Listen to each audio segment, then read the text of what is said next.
গঠন করার জন্য যা দরকার, আমরা তারুণ্য এবং যৌবনের শক্তিকে একত্রিত করে সেই লড়াইয়েও ইনশাআল্লাহ বিজয় লাভ করব।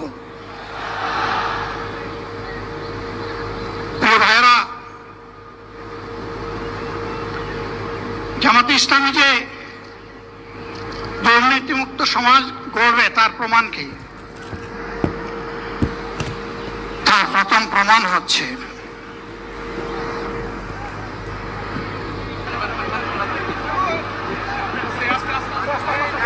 আপনারা অবস্থান করেন যার যে জায়গায়।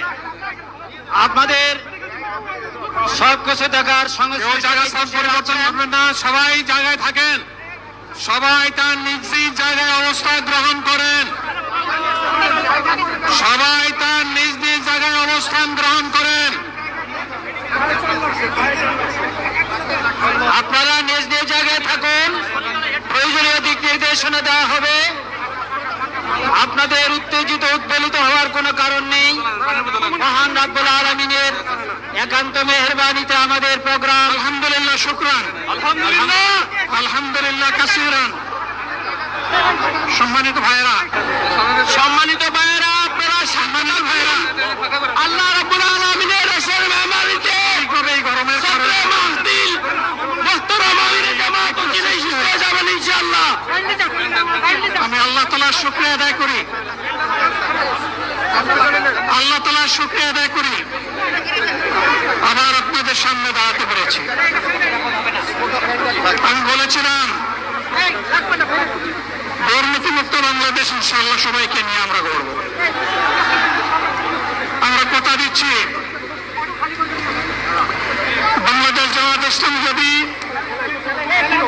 আল্লাহ তাআলার মেহেরবানি এবং জনগণের ভালোবাসা নিয়ে সরকার গঠন করে,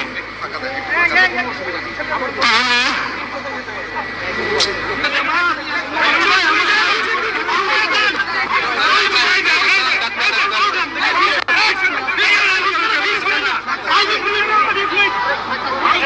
আপনারা নিজ নিজ জায়গায় অবস্থান করুন। আমাদের স্বেচ্ছাসেবকগণ আছেন, সংশ্লিষ্ট বিভাগের দায়িত্বশীল আছেন, তারা প্রয়োজনীয় ব্যবস্থা নেবেন। কারো মাইকের সামনে আসার দরকার নেই।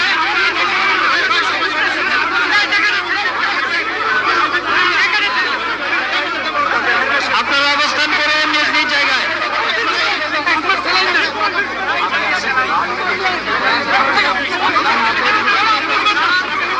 সবাই মেহরবানি করে শান্ত হয়ে বসুন, শান্ত।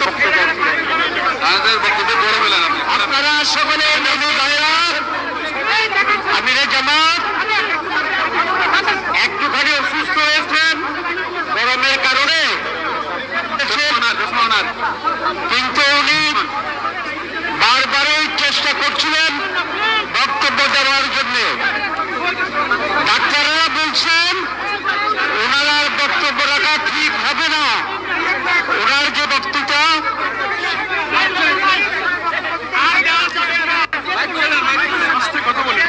যত সময় হায়াত দিয়েছেন তত সময় মানুষের জন্য লড়াই করবো ইনশাআল্লাহ।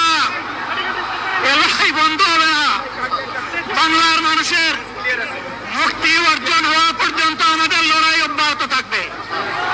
বলছিলাম, জামাতে ইসলামী যদি আল্লাহর ইচ্ছা এবং জনগণের ভালোবাসায় বাংলাদেশের মানুষের সেবা করার সুযোগ পায়, তাহলে মালিক হবে না, সেবক হবে ইনশাআল্লাহ। আজ আমি ঘোষণা দিচ্ছি, লক্ষ জনতাকে সাথে নিয়ে বাংলাদেশ জামাতে ইসলামী থেকে যারা আগামীতে সংসদ সদস্য হিসাবে নির্বাচিত হবেন, তারা কথা বন্ধ করেন, আপনারা কথা বন্ধ করেন, সবাই বসে পড়েন, সবাই বসেন, কেউ দাঁড়াবেন না। আল্লাহর ইচ্ছায় জনগণের ভালোবাসায় বাংলাদেশ জামাতে ইসলামী থেকে সংসদ সদস্যরা নির্বাচিত হয়ে সরকার গঠন করেন, তাহলে কোন এমপি, কোন মন্ত্রী আগামীতে সরকারকে ভোট গ্রহণ করবে না। এবং কোন মন্ত্রী ট্যাক্সবিহীন কোন গাড়ি চড়বে না। কোন এমপি এবং কোন মন্ত্রী তার নিজের হাতে কোনো টাকা চালাচালি করবে না। কোন এমপি এবং কোন মন্ত্রী যদি তার নির্দিষ্ট কোনো কাজে কাজের জন্য বরাদ্দ পেয়ে থাকেন, কাজ শেষ হওয়ার সাথে সাথে বাংলাদেশের 18 কোটি মানুষের কাছে তারা তার প্রতিবেদন তুলে ধরতে বাধ্য হবে। সম্মানিত বন্ধুগণ, চাঁদা আমরা নিব না, দুর্নীতি আমরা করব না, চাঁদা আমরা নিতে দেব না, দুর্নীতি আমরা সহ্য করব না। এই বাংলাদেশটাই আমরা দেখতে চাই। যুবকদেরকে আমরা স্পষ্ট ভাষায় বলতে চাই, বন্ধুগণ, তোমাদের সাথে আমরা আছি। আমি আজকে জামাতের আমির হিসাবে এখানে কথা বলতে আসিনি। আমি এসেছি বাংলাদেশের 18 কোটি মানুষের একজন হয়ে কথা বলতে। আমি যুবকদের ভাই, আমি বয়স্কদের সহযোদ্ধা, আমার বোনদের আমি ভাই। সুতরাং তাদের মুক্তির জন্যই আমি দায়িত্ব নিয়ে আজকে এখানে দাঁড়িয়েছিলাম। আল্লাহর ইচ্ছা শরীর আমাকে সাময়িকভাবে সহযোগিতা করে নাই, এটাও আল্লাহর ইচ্ছা যে এখন আল্লাহ আমাকে কথা বলার সুযোগ দিচ্ছেন। আমি বলতে চাই, বাংলাদেশের নির্দিষ্ট